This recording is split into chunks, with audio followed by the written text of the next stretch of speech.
Kaže, evo gospodin iz Šarbanovca, neka nastavi, reći će, on je isto odbornik i čovek, evo ga, obraz, savez, došao je ovde pred narod.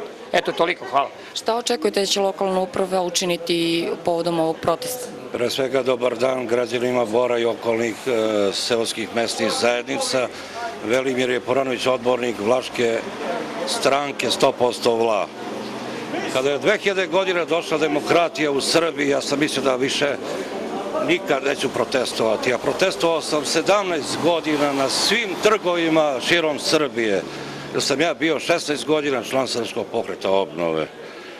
Neshvatljivo je da rukovodstvo opštine građanima pruža ovakve prilike za izjašnjavanje. Smatram da je tender skraćen za 15 dana i da je načinjen veliki prekršaj. Ja sam pokušao u Skupštini opštine na sednici 1. novembra da ukazujem na greške.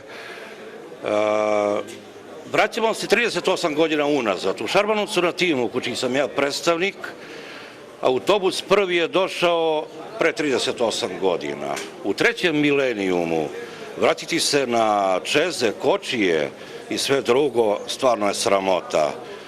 Ja ne bih želeo da govorim o političkim ubeđenjima, da li je ovo politički, ovo je prevashodno skup potrebe građana.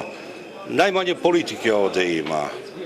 Ja sam radnik javne ustanove Sportski centar, radim noćno obezbeđenje. Kako ću ja doći na posao da bi prehranio porodicu, a imam srednjoškolku u Negotinu, imam operisanu ženu, imam stare roditelje.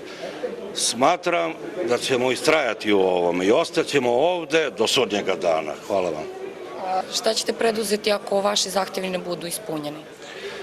Šta ćemo preduzeti? Tu ćemo se sastati svakog dana do ispunjenja. Nadam se, ishod će biti povoljan za ove građane. Ni građani Bora nisu lepo preveženi. Ovi daljnji delovi grada, kao što je Brezoni, kao što je Bor 2, imaju vrlo loš prevoz. I taksisti su sledeći korak koji će preduzeti ovakve proteste, zato što je prekoračen broj taksista, zato što se već išlo i već smo u anarhiji, u bezvlašću. Hvala vam. Hvala i vama.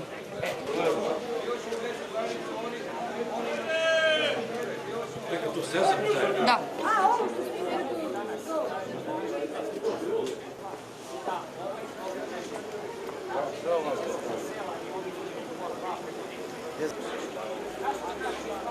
Realno.